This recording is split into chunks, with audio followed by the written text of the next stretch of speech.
When I was growing up, The Simpsons was forbidden in my home. Mom simply could not hang with what she and many other suburban, church involved mothers viewed as a significant problem in the form of that darn disrespectful child Bart Simpson and the portrayal of that dumb patriarch Homer. So subversive. And I'm pretty sure she's still against it. So when I was a kid, I simply made friends with other kids who did not have that sort of unjust moral restriction in their homes and watched it there. And I regret nothing. The Simpsons is an absolute cultural institution, especially when I was breaking those unjust rules laid down by my parents in the late 90s. So I'm linking a 5-minute video that is both a fun watch and honestly pretty prescient regarding the situation in which we now find ourselves. As has become a common meme on the internet, The Simpsons did it first. They had many takes that were super insightful. And if you're somebody who was raised on Saturday morning cartoons, it was in a format that was extremely palatable and familiar then as it is now. I then watched a 2.5 hour long interview that Howard Stern did with Hillary Clinton after she lost the presidential election to Donald Trump in 2016. I think I stumbled on it because of headlines that she made yesterday on X in response to the recent Epstein files release. Basically, GOP reps right now are trying to get her and Bill Clinton in front of a congressional probe behind closed doors, mostly to make media headlines or create a media narrative that they are connected with the Epstein files and thus Epstein.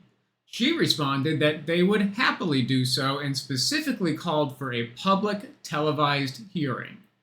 Now, I think the GOP has already backed down or responded that they don't want to do that, but it is absolutely something that we should all press for and I would want to watch and hear. I have not really gone out of my way to understand what is in those files in depth. But I have actually clicked through one or two of the more graphic documents, and they are all officially published by the government on justice.gov.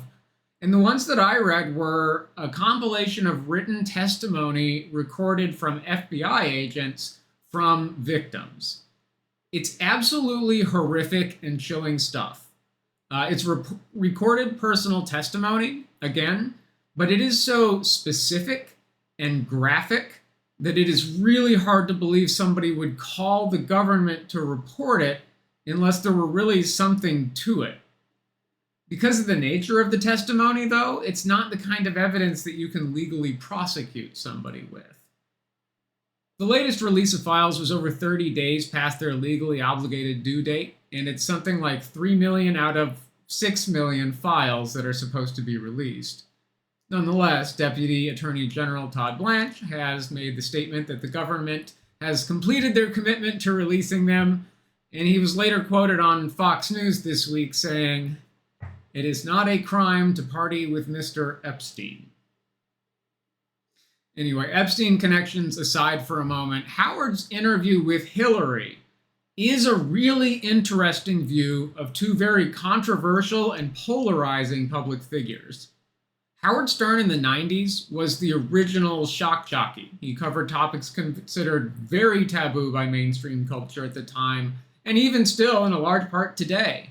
He had an outsized focus on using sex as a topic to garner attention, and he was able to build a very commercially successful media career, finding a home as a staple of satellite radio and amassing a dedicated following. I've not really been one of them. I've never really listened to his original material, and I can only remember one person in my life, a client who I worked with down in California that I got on very well with, that was an outspoken fan of his. After watching both his interview with Kamala Harris, which I watched during her campaign in 2024, and now going back and watching his post-election interview with Hillary Clinton, I think he may be the single best political interviewer for the general American public that is alive today. What he shows in his interview with Hillary is an immense appreciation for her career, conviction, and that he's able to use the mass appeal and charisma that he's cultivated throughout his career to humanize Hillary.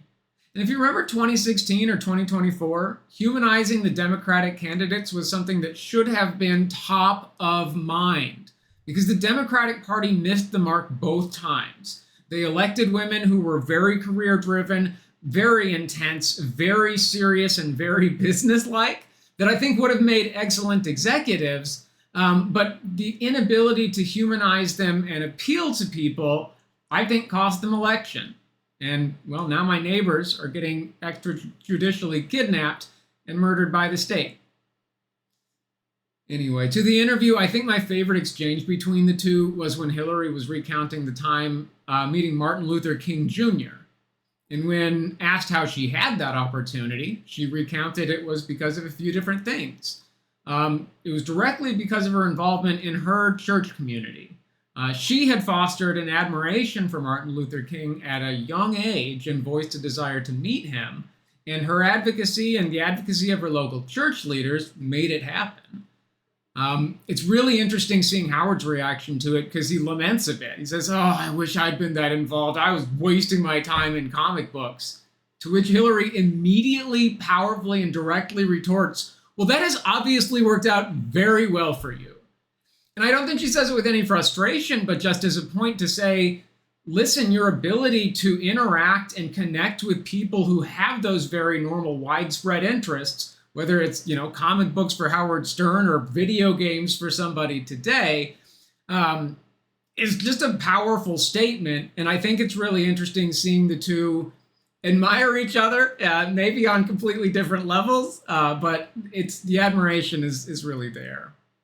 So 90% of the interview, or 95% of the interview, is gold. And if you have any interest in watching a completely honest, nonpartisan interview of two people from extremely different backgrounds, though they do have similarly disconnected takes from their extraordinary wealth, who are able to connect one of the best interviews of a political public figure that exists, I highly recommend watching it.